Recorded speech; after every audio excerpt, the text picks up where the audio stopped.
जय जगन्नाथ पिला माने मु डिलेश्वर स्वागत जनाऊँ आम समस्त चैनल डीप एजुकेशन 5 को पिला माने आज आम प्रश्नटीर समाधान करवा कौन देइछि प्रश्न पढ़िबा। गोटे पानी टांकीर दैर्घ्य प्रस्थ और उच्चता यथाक्रमे 8 मीटर 6 मीटर और 2.1 मीटर 10 लिटर पानी धरुवा बाल्टी रे केते बाल्टी पानी देले टांकीटी पूर्ण हेबो।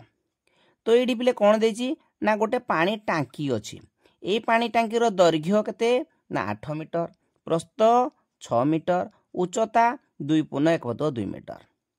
ताले आ गोटे बाल्टी नबा आमे जो बाल्टी रे 10 लिटर पानी धरुथुव ये 10 लिटरिया बाल्टी रे केते बाल्टी पानी जदि आमे ढालिबा ताले ये पानी टांकीटी भर्ती हबो।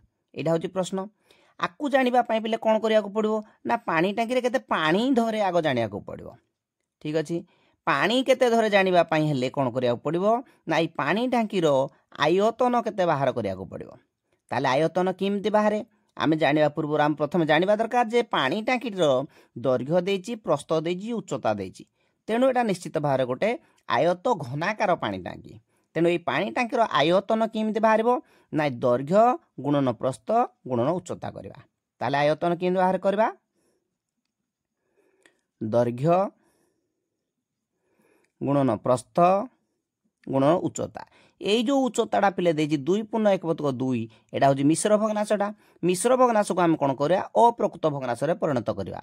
अप्रकृत भग्नांश रे कोन किमिति परिणत करा जाय ना एई जो हमर हरडा को पूर्ण संख्या रे गुणिबा 2 2 गुणे 4 तापर इधरे मिसेबा 2 2 गुणे 4 1 5 2 हे जिवो। ठीक अछि वर्तमान केते हे गला पिले काटी देले ये 8 पंचा 40 40 तिरकी केते ना 120 घन मीटर। पिला माने आमे जानि छंती जे 1 घन मीटर जदि आयतन हुए ताले पानी सेतरे धरिबो 1000 लिटर। ठीक अछि से हिसाब रे 120 घन मीटर को पानी धरिबो 120 गुणन 1000 समान 120,000 लिटर।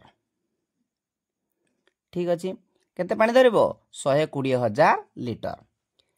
तो पिला माने आमे जो देखिबा एतरे पानी धरला 120,000 लिटर एवं जो बाल्टी रे आमे पानी ढालिबा से बाल्टी रे केते पानी धरुची ना 10 लिटर 10 लिटर 10 लिटर 10 लिटर ना केते 10 लिटर हेले 120,000 लिटर हबो।